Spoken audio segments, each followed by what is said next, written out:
So ఈ cinema ఆడాలి. మీరు ఖచ్చితంగా నెక్స్ట్ సినిమా ఇంకా చాలా ఏమంటారు దాన్ని, కొంచెం ఎక్కువ డబ్బులు ఖర్చు పెట్టి ఇంకా మంచి ప్రొడక్షన్ వాల్యూస్తో తీయటానికి అవకాశం కలిగేలాంటి డబ్బులు ఈ సినిమా మీకు ఇవ్వాలని, అలాంటి సక్సెస్ వస్తుందని నేను కోరుకుంటూ, ఎస్పెషల్ ఇందులో నాకు ఆ గద్దర్ గారి పాట కూడా బాగా నచ్చింది. అది గద్దర్ గారు రాశారు, మీరు చెప్పిన తర్వాత నాకు ఇంకా ఆనందం వేసింది, ఎందుకంటే నాకు ఇష్టమైన రచయిత ఆయన. సో ఆయన పాట చాలా బాగుంది ఆ పాట మాత్రం.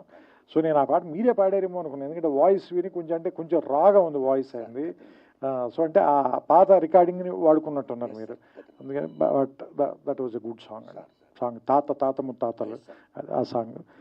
And I like the film అండి, నాకు నచ్చింది సినిమా. సో మీ అందరికి కూడా నచ్చుతుందని ఆశిస్తున్నాను. మరోసారి మా కోసం ఇంత రాత్రి సమయం వరకు వెయిట్ చేసిన పాత్రికేయులందరికీ కూడా నా కృతజ్ఞతలు చెప్పుకుంటూ, నాకు అవకాశం ఇచ్చిన నారాయణమూర్తి గారికి మనస్ఫూర్తిగా నా అభినందనలు. అండ్ ఈ సినిమా సక్సెస్ అవ్వాలని నేను ఆకాంక్షిస్తూ ఆయనకి నా శుభాకాంక్షలు తెలియజేస్తున్నాను. అయ్యో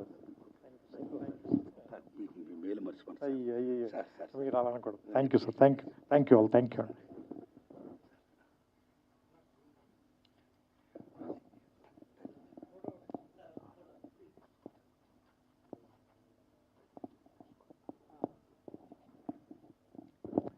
అండ్ ఇంకొకటి, ఈ సినిమాలో అయినా ఐ కాంట్ బ్రీత్ అని 1-2 సందర్భాల్లో చెప్పారు. అంటే ఎందుకు అంటే ఉక్కిరి బిక్కిరిగా ఉంది. ఎవరికి ఉక్కిరి బిక్కిరిగా ఉంది అంటే ఈ సినిమాలు చూస్తుంటే నాకు అనిపించింది, పిల్లల చదువుల కోసం, వాళ్ళ భవిష్యత్తు కోసం వీళ్ళ వర్తమానాన్ని తాకట్టు పెట్టిన తల్లిదండ్రులకి చాలా ఉక్కిరి బిక్కిరిగా ఉంది. దీని విష సంస్కృతి అనాలా, లేదంటే ఇది మనం దేని వెనకాల పరిగెడుతున్నాం? చదువు వల్ల వచ్చే సక్సెస్ వెనకాల, లేదా నిజంగా జ్ఞానం వెనకాల? జ్ఞానం వెనకాల పరిగెడుతుంటే ఇంత డబ్బులు విసిరేసి ఎందుకు పరిగెత్తాలి మనం? ఆ క్వశ్చన్ అయితే మాత్రం వచ్చింది సార్. సో అంటే యాక్చువల్గా జ్ఞానం మనకి ఆనందాన్ని ఇవ్వాలి. ఇంత నొప్పి ఎందుకు ఇస్తుంది, ఇంత బాధను ఎందుకు ఇస్తుంది, మన కన్న వాళ్ళకి ఇంత కష్టాన్ని ఎందుకు ఇస్తుంది? ఎందుకంటే నేను కూడా ఇంజనీరింగ్లో ర్యాంక్ వచ్చి, బట్ అది ప్రైవేట్ కాలేజీలో వచ్చింది నా ర్యాంక్, 3000 చిల్లర ఎంత ర్యాంక్ వచ్చింది. మా ఫాదర్కి మేము 9 పిల్లలం, ఆయన చదివించలేను అన్నాడు.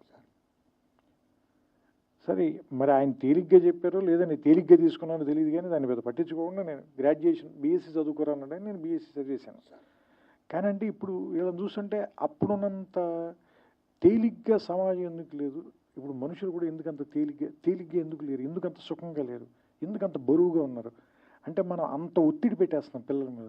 ఇందులో పెట్టారు చూసారా, నువ్వు అన్నం కలుపుకునే టైంలో పుస్తకం చదివితే బెటర్ కదా అని చెప్పి మదరు, ముద్ద తిను, నువ్వు చదువుకో, అన్నం మాత్రం నేను కలిపి పెడతాను, అంత ఒత్తిడి ఎందుకు పెట్టేస్తున్నారు పిల్లల మీద? అంటే వాళ్ళ భవిష్యత్తు గురించి వీళ్ళు ఎందుకంత వీళ్ళ వర్తమానాన్ని తాకట్టు పెట్టేస్తున్నారు. ఆ పాయింట్ బాగా నచ్చింది నాకు ఈ సినిమా, అదొకటి చెప్పాలనిపించింది, అందుకని మళ్ళీ తీసుకున్నాను. Thank you.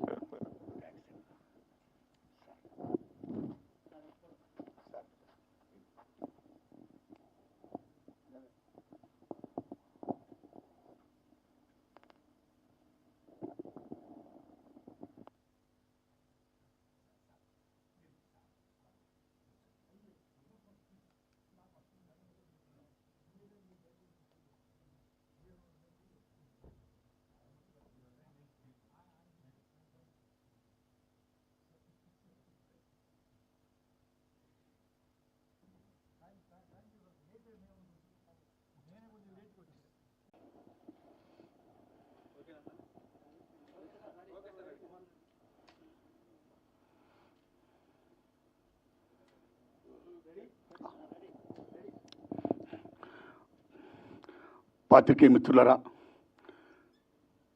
త్రివిక్రమ్ శ్రీనివాస్ గారు నా విజ్ఞప్తిని మన్నించి వారు రావడం, నా సినిమా చూడడమే కాదు ఆయన మెచ్చుకోవడం, చాలా మంచి సినిమా తీసుకున్న నారాయణమూర్తిని మళ్ళా అభినందించడం, ఇది కేవలం విద్యార్థులే కాదు, తల్లిదండ్రులే కాదు, ఉపాధ్యాయులు మొత్తం అందరూ కూడా చూడదగ్గ మంచి సినిమా తీసావని ఆయన ఇలా చెప్తుంటే నాకు చాలా ఆనందం ఉందండి. వారికి హృదయపూర్వకంగా ధన్యవాదాలు చెప్తున్నాను సార్.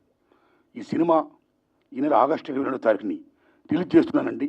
ఓ ప్రేక్షక దేవుళ్ళరా మీరు చూడండి. నా చిత్రం ఏమాత్రం బాగున్నా సరే 10 మంది చెప్పండి. ఆదరించండి.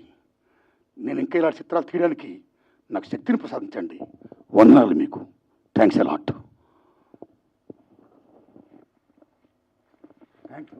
ఈ టైం కూడా వచ్చారు మీరు పాత్రికేయ మిత్రులారా. మీ దండం పెడుతున్నాను. పాత్రికేయ మిత్రులారా, వందనాలు మీకు.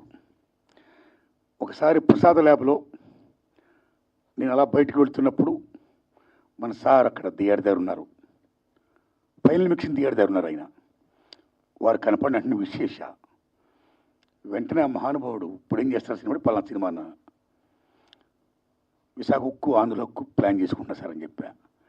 ఆయన ఒక మాట అన్నారు, నారాయణమూర్తి గారు మీ సినిమాలు సక్సెసా ఫెయిల్యూరా పక్కన పెట్టండి, మీరు చేసే ప్రతి అటెంప్ట్ కూడా ఒక అచీవ్మెంట్, మీకు ఎప్పుడు ఏ సహకారం కావాలని చేస్తాను అని ఆ మహానుభావుడు నేను అడగకుండా ఎంతో సహాయ సహకారం అందించాడండి. ఆయనకి నాకు ఏ అబ్లిగేషన్ లేదండి. కేవలం నా పట్ల, నా సినిమా పట్ల ఆయనకున్న అభిమానం. అందులో భాగంగా అయ్యా నేను యూనివర్సిటీ పేపర్ లీక్ అని ఎడ్యుకేషన్ సినిమా తీస్తున్నాను,